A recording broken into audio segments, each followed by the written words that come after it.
नमस्कार, मी समीप नागवेकर पुन्हा एकदा नवीन व्हिडिओच्या माध्यमातून आपल्याशी जोडण्याचा प्रयत्न करतोय। गेल्या व्हिडिओमध्ये आपण या विषयावर चर्चा केली होती की एक्सेप्टन्स आपल्या व्यसनमुक्तीच्या प्रवासामध्ये किंवा आपल्याला जे काही सुधारणा आपल्या जीवनामध्ये करायची आहे त्यासाठी एक्सेप्टन्स खूप महत्त्वाचा पार्ट आहे। एक्सेप्टन्सचा पार्ट समजवत असताना मी असं म्हटलं होतं की या सगळ्या गोष्टीचं इम्प्लिमेंटेशन ज्यावेळेला करायचंय त्यावेळेला आपल्याला या सगळ्या गोष्टीची जबाबदारी घ्यावी लागेल। आपल्या जीवनामध्ये ज्या काही घटनाक्रम घडलेला आहे त्या घटनाक्रमाची जबाबदारी घ्यावी लागेल। तर जबाबदारी घेणं हा जो विषय आहे यासाठी काही विषयाचं रिअलायझेशन होणं गरजेचं आहे, जाणीव होणं गरजेचं आहे। आजचा विषय तोच आहे, रिअलायझेशन। या विषयावर आज आपण चर्चा करणार आहोत। दैनंदिन जीवनात बघायला गेलं तर अल्कोहोलिक माणूस किंवा कुठलाही ॲडिक्ट पर्सनॅलिटी आपल्या चुकीच्या गोष्टींचं बऱ्याच वेळा समर्थन करत असतो आणि ते समर्थन करत असताना बऱ्याचदा तो त्या प्रवाहात इतका पुढे वाहून जातो की त्याला या गोष्टीचा सेन्स येत नाही की आपण काही ना काहीतरी चुकीच्या गोष्टीच्या मार्गावर आपण निघालेलो आहोत। आणि जसं आपण नेहमी असं म्हणतो की जर तुम्ही चुकीचे काम करत असाल किंवा चुकीच्या गोष्टी करत असाल तर त्याचं फळ हे चुकीचंच मिळतं। तर त्या पद्धतीने बघायला गेलं तर हे एक खूप महत्त्वाचं आहे की आपल्याला काही गोष्टीचं रिअलायझेशन होणं फार गरजेचं आहे। पहिलं रिअलायझेशन हे गरजेचं आहे की आपण आपल्या आयुष्यामध्ये चुकीचे निर्णय घेत गेलो। आपल्या आयुष्यामध्ये ज्या वेळेला आपण द्विधा मनस्थितीमध्ये ज्यावेळेला होतो किंवा एक किंवा तीन पर्याय निवडायचे होते त्यावेळेला आपल्याकडनं काही ना काहीतरी चुकीचे निर्णय घेतले गेले। या बाबतीत एक महत्त्वाचं रिअलायझेशन व्हायला पाहिजे। सेकंड थिंग, आपण आपल्या जीवनाचं म्हणजे माणूस हा समाजप्रिय प्राणी आहे आणि समाजप्रिय प्राणी असताना तो आपला एक समूह बनवत जात असतो, मित्रांचा एक समूह बनवत जात असतो। तसाच एक हितचिंतकांचाही एक समूह बनवत असतो। तर आपल्या हातून कुठे ना कुठेतरी चुकीच्या व्यक्तींना हितचिंतकाचा दर्जा दिला गेला हेही रिअलाइज होणं फार गरजेचं आहे, याची जाणीव होणं फार गरजेचं आहे। कारण आपण एकटे ज्या वेळेला या सगळ्या व्यसनाच्या मार्गावर असतो त्यावेळेला जर हितचिंतक योग्य पद्धतीने निवडले गेले असते आणि त्यांना आपण योग्य तो मान दिला असता, योग्य त्या हितचिंतकांना, तर कदाचित आतापर्यंत झालेली जी अधोगती आहे त्या अधोगतीला त्या लोकांनी रोकथाम करण्यासाठी आपली मदत केली असती। आपण आपल्या चुकीच्या कृत्यांचंही बऱ्याचदा समर्थन केलेलं आहे। म्हणजे आपल्या हातून बऱ्याचदा काही गोष्टी घडून गेल्यात आणि आजच्या तारखेला त्या घटना घडलेल्या होत्या, त्या घटना माझ्या हातून घडलेल्या होत्या, या सगळ्या गोष्टींचं आपण आपल्या व्यसनाला एक्सपोज होऊ नये, आपण आपल्या व्यसनाला एक्सपोज होऊ नये म्हणून चुकीच्या गोष्टींचं बऱ्याचदा आपण समर्थन करायला लागतो की त्यावेळेला मी भांडण झालं होतं, त्या भांडणामध्ये माझी काही चूक नव्हती, तुझी चूक होती आणि तुझ्या चुकीमुळे असं झालं। किंवा कुटुंबामध्ये बऱ्याचदा असं होतं की ज्या वेळेला एखादी गोष्ट चुकीची घडलेली आहे हे सर्व लिखित आहे, सर्वांना मान्य आहे, म्हणजे सर्वांना माहिती आहे, आईला, वडिलांना, बायकोला, मुलांना, आजूबाजूच्यांना सगळ्यांना माहिती आहे की बाबा ही या व्यक्तीकडनं ही गोष्ट जी घडलेली आहे ती चुकीची घडलेली आहे। पण ती घडलेली चुकीची गोष्ट कशी बरोबर होती हे सांगण्याचं समर्थन प्रत्येक वेळेला करत गेल्याचं एक महत्त्वाचा पॉइंट हा आहे की आपण चुकीच्या गोष्टींचं समर्थन करत गेलो। आपल्या हातून कळत नकळत बरेच लोक दुखावले गेले। जसं याच्या आधीच्या उदाहरणामध्ये मी सांगितलं की आपल्या हातून चुकीच्या गोष्टींचं समर्थन केले गेल्यामुळे आपल्या हातून इतर लोक, जे लोक आपल्याशी कनेक्टेड होते, जे आपले हितचिंतक होऊ शकले असते, जे लोक आपल्या आयुष्यामध्ये एक महत्त्वाचा इम्पॉर्टंटली ते रोल पूर्ण करू शकले असते, अशा लोकांना आपण आपल्या हातून दुखावलं गेलेलं आहोत। आणि त्या दुखावले गेल्यामुळे आपल्याविषयी चांगला विचार करणाऱ्या लोकांची संख्या हळूहळू कमी होत गेलेली आहे। या गोष्टीचंही एक रिअलायझेशन होणं गरजेचं आहे। कळत नकळत आपण कुटुंबाचं, स्वतःचं, नातेवाईकांचं आणि समाजाचं एवढा मोठा मेजर फॅक्टर नाही आहे हा समाजाचा, पण आपण स्वतःचं, कुटुंबाचं आणि नातेवाईकांचं आपल्या हातून नुकसान झालेलं आहे आपल्या वर्तणुकीमुळे। या गोष्टीचंही रिअलायझेशन होणं फार गरजेचं आहे. तर त्याच्यानंतर एक 6वा मुद्दा त्याच्यामध्ये असा येतो, की आपल्यामध्ये काही स्वभावदोष तयार झालेत. आपण जसं व्यसनाच्या सुरुवातीला किंवा कुठल्याही एखाद्या व्यसनाच्या सुरुवातीला इंट्रोडक्टरी ज्यावेळेला सुरुवातीला सगळ्या गोष्टी होत असतात, त्यावेळेला हळूहळू एक ट्रान्सफॉर्म होत असते आपली पर्सनॅलिटी, ज्याच्यामध्ये आपल्यामध्ये स्वभाव दोषांचा एक ॲड ऑन होत असतात. अगदी सर्रासपणे सांगायचं झालं तर खोटं बोलणं. खोटं बोलणं हा स्वभावदोष इतका कॉमन आहे ॲडिक्ट पर्सनॅलिटीमध्ये, की ते काही कारण नसतानाही खोटं बोलू शकतात. तसंच अकारण चिडचिडेपणा करणं, एखाद्या गोष्टीला खूप जास्त एक्झॅजरेट करणं आणि एखादी गोष्ट जर अगदी सोप्या रीतीने सॉल्व्ह करता येणार असेल तर तिला उगाचच कॉम्प्लिकेटेड बनवणं. अशा प्रकारचे काही स्वभावदोष आपल्यामध्ये ॲड झालेले आहेत. या गोष्टीचंही रिअलायझेशन होणं गरजेचं आहे.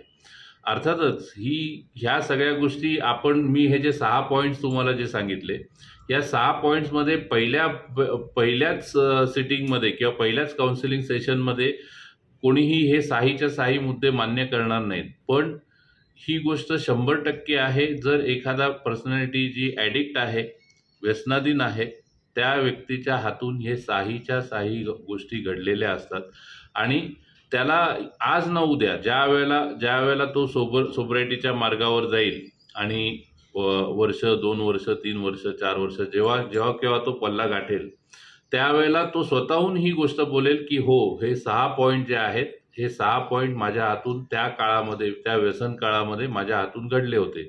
या गोष्टीचं रिअलायझेशन मला त्यावेळेला व्हायला पाहिजे होतं, पण आत्ता मला या गोष्टीचं रिअलायझेशन आहे. तर मी तुम्हाला हे 6 पॉईंट कुठले कुठले आहेत हे परत एकदा सांगतो.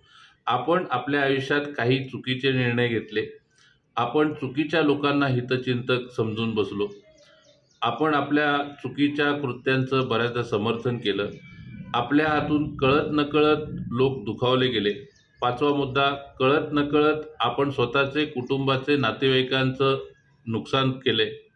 6वा मुद्दा, आपल्यामध्ये काही ना काहीतरी स्वभावदोष तयार झालेत. तर हे 6 स्वभावदोष किंवा 6 ज्या गोष्टीचं रिअलायझेशन व्हायला पाहिजे, त्या गोष्टीचं रिअलायझेशन झाल्यानंतरच मग व्यक्ती त्या गोष्टीच्या जबाबदारी घेण्याच्या बाबतीत विचार करायला लागतो, की बाबा नाही, आता ह्या गोष्टीला जर बदलायचं आहे तर मला या गोष्टीच्या बाबतीत विचार करायला पाहिजे, की मला हे 6ही गोष्टीचं रिअलायझेशन आहे आणि आता हे परत मी पुढे होऊ देणार नाही. मग आम्ही जेव्हा काउन्सिलिंग सेशन्स घेत असतो त्यावेळेला प्रकर्षाने आम्ही एखाद्याचा दारू पिण्याचा काळ किंवा व्यसनाचा काळ 5 वर्षाचा, 10 वर्षाचा जो काही काळ आहे, त्याच्या सुरुवातीपासून ते आत्तापर्यंतची अशी परिस्थितीचा दरवेळेला त्याच्यापुढे आलेख मांडत असतो. त्या आलेखामध्ये आम्ही दरवेळेला ही गोष्ट त्याला सांगतो, की ज्या वेळेला तू व्यसनमुक्तीच्या म्हणजे कुठल्याही व्यसनाशी इंट्रोडक्शन तुझं झालं नव्हतं किंवा तू कुठल्याही प्रकारचं व्यसन करत नव्हतास, त्यावेळेला तुझ्या जीवनामध्ये हितचिंतकाचं पर्सेंटेज किती होतं, म्हणजे जे कोणी व्यसनाधीन नाही आहेत अशा लोकांचे पर्सेंटेज किती होतं. तर साहजिकच त्या व्यसनाधीन असणाऱ्या व्यक्तीकडनं असं सांगितलं जातं की 98% लोक माझ्या आयुष्यामध्ये निर्व्यसनी होते आणि 2% लोक असे होते जे व्यसनी होते, जे आमच्या ओळखीचे होते, ज्यांचा माझा काही संबंध नाही. तर ज्या वेळेला त्याला हा प्रश्न विचारल्यानंतर पुढचा प्रश्न हा विचारला जातो त्याला, की बाबा आत्ताची हा जो रेशो तू सांगितला की 98% लोक निर्व्यसनी होते आणि 2% लोक व्यसनाधीन होते. आत्ता जर तुला सांगितलं की तुझ्याकडे आत्ता असणाऱ्या लोकांपैकी पर्सेंटेज वाईज सांग मला, की बाबा किती टक्के लोक निर्व्यसनी आहेत आणि किती टक्के लोक व्यसनी आहेत तुझ्या ओळखीच्या लोकांपैकी. तर साहजिकच त्याच्याकडनं हे उत्तर सांगितलं जातं की आत्ता जवळपास 95% लोक माझ्या जीवनात जे आहेत ते व्यसनाधीन आहेत आणि 5% जे म्हणजे कुटुंबीय आहेत तेच लोक फक्त आता निर्व्यसनी माझ्या जीवनात उरलेले आहेत. बाकी हा बदल माझ्या जीवनात झालेला आहे. तर त्यावेळेला त्याला हा प्रश्न विचारला जातो की का हा एवढा मोठा मेजर शिफ्ट का झाला. कारण ज्या वेळेला तू व्यसन करत नव्हतास त्यावेळेला सगळे चांगले लोक तुझ्याबरोबर होते आणि आता ते चांगले लोक अचानक गायब झालेत अशातला तर भाग नाही. पण माणूस हा समाजप्रिय प्राणी असल्यामुळे तो फक्त आपल्या विचारांना अनुरूप, विचारांना समर्थन करणारे आणि आपल्याप्रमाणेच विचार करणाऱ्या लोकांना जवळ करत जातो आणि ज्या आपल्या विचारांना विरोध करणाऱ्या लोकांना तो दूर करत जातो. या एका फॅक्टरमुळे हा एक मेजर शिफ्ट झालेला आहे की आपल्या जीवनात जे 98% निर्व्यसनी लोकांचं जे एक प्रमाण होतं ते आता 95% व्यसनी लोकांपर्यंत येऊन थांबलेलं आहे. त्याच वेळेला मग सेकंड राऊंड ऑफ क्वेश्चन मध्ये आम्ही असा प्रश्न विचारतो की बाबा तू जेव्हा व्यसनाधीन झालेला नव्हतास किंवा कुठल्याही प्रकारच्या व्यसनामध्ये तू अडकलेला नव्हतास, त्यावेळेला तुझ्या आयुष्याचं काय ध्येय होतं?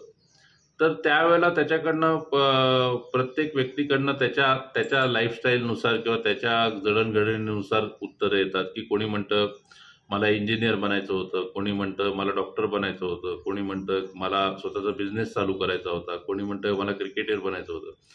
सो प्रत्येकाचा तो एक ध्येय काय होतं या दृष्टीने मग त्याला आम्ही विचारतो की त्या ध्येयपूर्तीसाठी तू काय काय केलंस वगैरे वगैरे वगैरे. तर तो प्रत्येकजण ही गोष्ट सांगतो की त्या ध्येयाला फॉलो करण्यासाठी किंवा ते ध्येय अचीव करण्यासाठी मी थोडाफार प्रमाणात प्रयत्न केला होता. मग त्याला पुढचा प्रश्न असा विचारला जातो की बाबा तू आत्ता जेव्हा बाहेरच्या जीवनात जेव्हा व्यसनाधीन व्यक्ती म्हणून जेव्हा जगत होतास त्यावेळेला तुझ्या आयुष्याचं ध्येय काय होतं? तर त्यावेळेला त्यांना उत्तर सांगता येत नाही की कारण का ध्येय उरलेलंच नसतं. फक्त दिवस उजाडला, आपल्या हाताला थरथरी आली, आपल्याला व्यसनाची आठवण झाली आणि त्या व्यसनाची पूर्तता करण्यासाठी मी पैसे कुठून आणणार आहे किंवा कोणाबरोबर बसणार आहे याच प्लॅनिंगमध्ये पूर्ण दिवस स्पेंड होत चालला होता. हे त्याला जेव्हा आम्ही दाखवून देतो त्यावेळेला ते हे लक्षात आणून देतो त्याला की तुझ्या जीवनामध्ये पूर्वीच्या काळी एकेकाळी ध्येय होतं, आता तुझ्या आयुष्यामध्ये कुठलं ध्येयच उरलेलं नाहीये, त्याच्यामुळे आजची ही अवस्था आहे. थर्ड थिंग, त्याला हा प्रश्न विचारला जातो की तुझा जर व्यसनाचा पिरियड हा 10 वर्षाचा आहे तर जेव्हा केव्हा तू ते व्यसन करायला सुरुवात केली असेल, समजा दारूच्या व्यसनाच्या संदर्भामध्ये तू सुरुवात केली असेल तर सुरुवातीच्या काळामध्ये तू नक्कीच कुठली तरी उंची म्हणजे त्या इंग्लिश किंवा चांगले रम वोडका अशा पद्धतीने सुरुवात केली असेल तर तो प्रत्येकाकडनं उत्तर हेच येतं की हो, सुरुवातीच्या काळामध्ये बियर, रम, वोडका या टाईपमध्ये आम्ही मित्रांनी एकत्र बसून पार्टी केलेली होती. मग त्याला पुढचा प्रश्न विचारला जातो की आत्ता जेव्हा तू व्यसनाधीन होतास बाहेर, ज्या वेळेला तू व्यसनाच्या आहारी गेलेला होतास त्यावेळेला पूर्वीच्या काळी ज्या वेळेला तू व्यसन सुरू केलं होतंस तो ब्रँड तरी तुला आतापर्यंत टिकवता आलाय का? तर त्यावेळेला त्याच्याकडनं उत्तर येतं नाही, आता सध्याची परिस्थिती अशी आहे की मला जी मिळेल ती सुद्धा मी घेतो आणि माझं स्वतःचं समाधान करून घेतो. मग त्यावेळेला हा प्रश्न विचारला जातो की हा शिफ्ट का झाला, तर तू त्याच ब्रँडवर का नाही चिटकून राहिला? तर त्यावेळेला त्याच्याकडनं उत्तर येतं की फायनान्शियल गोष्टीच्या बाबतीमध्ये जे काही ॲडजस्टमेंट्स करायला लागतात त्या ॲडजस्टमेंट करता करता एक अशी वेळ आली की माझ्या लक्षात आलं की आपल्याला कमी दर्जाची स्वस्त असलेली दारू पिल्यामुळेच आपण या गोष्टीमध्ये सर्व्हाइव्ह करू शकतो. सो काही ह्या 3-4 मुद्द्यांमध्ये ज्या वेळेला आम्ही त्यांना व्यवस्थितरित्या समजून सांगतो की पूर्वीचं आयुष्य आणि आत्ताचं आयुष्य ह्याच्यामध्ये काय जमीन आसमानाचा फरक तयार झालाय, तर हा जर तुला फरक काढून टाकून पूर्वीच्या पद्धतीने तुला जर जगायचं असेल तर हे जे 6 पॉईंट जे सांगतोय आम्ही, या 6 पॉईंट्सचं रिअलायझेशन किंवा या पद्धतीची जाणीव फक्त आम्ही म्हणतोय म्हणून नाही, तुझ्या मनामध्ये स्वतःहून या गोष्टीची जाणीव तयार झाली पाहिजे की येस, हे जे 6 मुद्दे आहेत या 6 मुद्द्यानुसार माझ्या जीवनामध्ये ते बदल झालेले आहेत आणि या गोष्टीची जबाबदारी मी घेणार आहे. तर आजचं सेशन संपवण्याच्या अगोदर मी ते 6 मुद्दे पुन्हा एकदा तुमच्या पुढे मांडतो. आपण आपल्या आयुष्यामध्ये काही चुकीचे निर्णय घेतले गेले. 1, आपण काही चुकीच्या लोकांना आपण हितचिंतकाचा दर्जा देऊन बसलो. 2, तिसरा मुद्दा, आपण आपल्या चुकीच्या कृत्यांचं प्रत्येक वेळेला समर्थन केलं. 4, आपल्या हातून कळत नकळत लोक दुखावले गेले. 5, कळत नकळत आपण स्वतःचं, कुटुंबाचं आणि नातेवाईकांचं नुकसान केलंय. आणि 6वा मुद्दा म्हणजे आपल्यामध्ये काही ना काहीतरी स्वभावदोष तयार झालेले आहेत. तर प्रत्येकाचे स्वभावदोष वेगळे असू शकतात पण तो आयडेंटिफाय करू शकतो की येस, हा स्वभावदोष माझ्यामध्ये व्यसनामुळे आलेला आहे. जास्ती करून फॅमिली मेंबर्स हा आयडेंटिफाय करतात की पूर्वी तो एवढा चिडचिडेब नव्हता किंवा पूर्वी तो इतकं खोटं बोलत नव्हता, पण आता तो जास्त प्रमाणात खोटं बोलायला लागलाय वगैरे वगैरे. तर अशा प्रकारच्या काही गोष्टी ज्या आहेत, जसं कालच्या सेशनमध्ये आपण बघितलं एक्सेप्टन्स हा इम्पॉर्टंट पार्ट आहे, तसंच रिअलायझेशन हाही तेवढाच इम्पॉर्टंट पार्ट आहे की आपण या सगळ्या गोष्टीचं रिअलायझेशन जर त्या व्यक्तीला झालं नाही, तर तो ड्राय ड्रंक सिंड्रोममध्ये जायला लागतो. म्हणजे तो पिणार तर नाही, तो कुठल्या प्रकारचं व्यसन तर करणार नाही, पण त्याची वर्तणूक तीच राहील जी पूर्वी जसं वागत होता तसं. तर या ड्राय ड्रंक सिंड्रोममधनं त्याला जर बाहेर काढायचं असेल आणि त्याच्या स्वभावामध्ये, त्याच्या व्यक्तिमत्वामध्ये काही बदल आपल्याला घडवायचे असतील, तर या काही महत्त्वाच्या गोष्टींचं रिअलायझेशन त्याला करून देणं आणि अर्थातच आपण कितीही त्याच्यापुढे घोकमपट्टी केली तरी सुद्धा जोपर्यंत तो स्वतः स्वीकारणार नाही, तोपर्यंत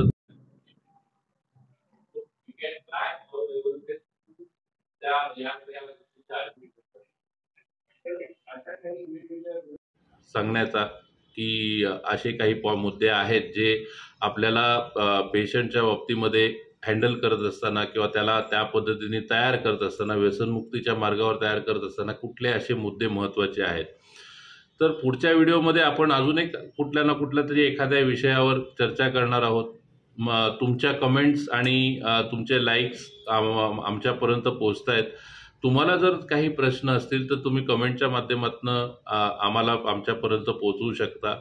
मी त्या विषयावर व्हिडिओ बनवून तुम्हाला मार्गदर्शन करण्याचा प्रयत्न करेन. जमलं तर मार्गदर्शन मी करेन किंवा मी त्याच्यावर माहिती घेऊन जे कोणी एक्सपर्ट असतील त्यांच्यामार्फत तुमच्यापर्यंत माहिती पोहोचवण्याचा प्रयत्न करेन. कारण हा माझा जो प्रवास आहे, माझा व्यसनमुक्तीचा प्रवास 18-19 वर्षाचा आहे.